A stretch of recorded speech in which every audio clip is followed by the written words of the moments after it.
Okay. Dito, tatlong bagay yung pinag-usapan natin. God will protect His church. God is pursuing His people with steadfast love and mercy. And last one, God preserve His church and empower it to persevere. Okay. Brother Robert, naintindihan ko na yung sinasabi mo. Okay, na-gets ko yan. Ang tanong natin ngayong gabi, what will be our response? Ano sagot natin? Alam niyo, yung sagot ng Panginoon, na nais nang gawin natin, then what will be our response? Sabi dito, let's all come to the Lord Jesus with broken heart. Can you say broken heart? Broken heart. Sabi ko, Lord, bakit kailangan broken heart? Bakit yung kailangan hopeless ka? Bakit yung kailangan wala kang magagawa? Kasi I realize, kapag na-broken heart ka, bakit yung talagang walang-wala ka talaga, just na tayo magagawa ka ng paraan. Tama? Yun yung panahon na di-discarte ka. Yun yung panahon na, sino ba yung connection natin dyan, Brad, para makapasok na itong business natin. Diba? Yan yung time na di-discarte tayo. Yung alam natin na tama sa atin. Pero ang gusto ng Panginoon, we have to trust the Lord. So let's all come to the Lord Jesus with broken heart. Kailangan minsan sa buhay natin yung talagang dumating ka sa situation na talagang wala kang aasahan except God. And yun yung time na hayaan din niyang makita mo yung greatness niya sa buhay mo. I'd like to end with this picture. Ayan, alam niyo po yung picture na yan. Yan po ay room ng daughter ko. Kailangan nakaset up lahat. And then isip ko, sabi ko, kailangan ganyan na siya. Siyempre nag-aaral siya. So, ginawa ko rin siya ng ganyan setup. So, ito yung problema. Nung ginawa ko yung sa akin, inabot siya ng 30 to 45 minutes. 3 monitor po yun. Talaga nakaset up siya. Nung ginawa ko yung sa anak ko, inabot ako ng halos 3 hours. In fact, dinatag niya na ako. Dati ginagawa mo dyan. Alam na kung bakit? Isang setup lang yan. Isang monitor, isang laptop. Simple lang. Hindi ako makakilos dun sa kanyang kwarto. Bakit?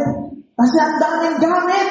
Mayroong bag dito, may mga nakasalansan dyan, may mga libro dito, may mga notebook na gamit na dyan. Pagbukas, tapo na nga, pagbukas, don't you ever touch this! Sabi, what? Ang dami! Hindi ako makakilos. Ang hirap ngayon, hirap, pawis ako. Sabi ko, sana ikapayat ko to, Lord. Ang hirap talaga. Ang hirap gumalaw. Hanggang sa nadatnan na ako galing sa school, sabi ko, natali mo, basura. Hindi, tinulungan ko siyang itapon ng iba. Hindi na kailangan and all. And then I realized, kamusta ka kaya, Lord, sa puso ko, sa room ng puso ko? Nakakagalaw ka kaya? Manuwag kaya yung space mo?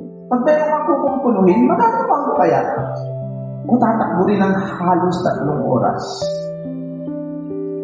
I'd like to ask this question to all of you guys. Nakakita niyo po yung kwarto na yan? Minsan kanya po no? We accepted the Lord siguro 15 years ago, 10 years ago, 20 years ago. I don't know how old you are right now. Pero minsan ganyan ang puso natin. Ang daming dala, ang daming priority, ang daming kung ano-anong bagay. Na minsan, ang gusto ng Panginoon, anak, hindi ako makakilos sa kwarto mo, anak.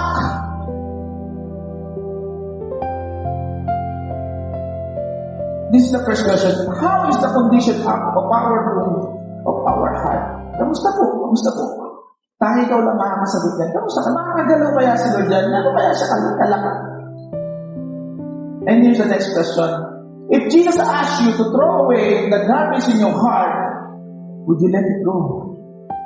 Lord, ang dami kong mga maling relasyon, ang dami kong pride, unforgiveness,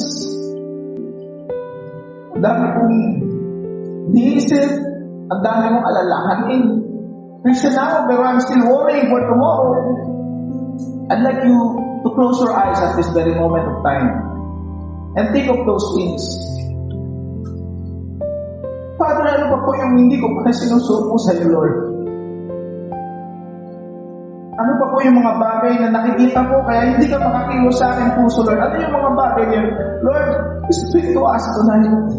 As we gather in this place to pray for you, Lord, speak to us, Lord. Mga bagay na gusto mong itapon na namin, Lord, please. Kasi kami din mismo, Lord, nabibigatan na rin kami. Father, we offer to you our hearts. Basagin mo kami, Panginoon. Wasakin mo kami, Panginoon. Because that's the only thing, Lord, na makapag-minister ka sa amin. To each one of us, Lord, kapag kung gaano kami kabasag sa iyo, God, Lord, please, basagin mo kami. We offer to you our lives, Lord. Teach us to relate to the Holy Spirit, Lord, every day. Sometimes akala namin, tapos na, tinanggap ka na namin, that's all. Pero Lord, sabi mo sa iyo, we have to walk with you every day. Every day, Lord. Wasagin mo kami, Panginoon. This is something that we would like to ask tonight. Tulungan mo kami, tulungan mo ang aming church. We are your church, Lord. We thank you for your great love. We thank you for dying on the cross. We thank you for your message. We thank you for your Holy Spirit. We thank you, Lord, for everything. Kayo po ang may tanghal, kayo lang po ang pagpurihan, kayo lang po ang dapat sambahin sa buhay namin, ang dapat makita sa aming mga puso. We thank you, Lord, for that. We thank you for your message. Bless us tonight, pati sa mga susunod na araw. This is our prayer, Lord. In Jesus' name we pray. We say amen. Palakpakan natin ang Panginoon.